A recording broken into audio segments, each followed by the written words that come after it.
नमस्कार मु लोरी मो चैनल LR लाडली किचन को मु बहुत स्वागत जनाऊँगी। आशा करुच्ची आपण माने बहुत भल थे।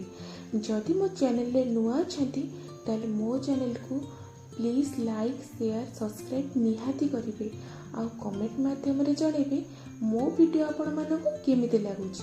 तो चलंतु बनेबा आज एक नुआ रेसिपी पणस आलू कठार तरकारी जहाँ खाइबा को बहुत स्वादिष्ट और बनैबा भी बहुत सहज। तो चलंतु बनेबा आज रेसिपी पणस आलू कठार तरकारी।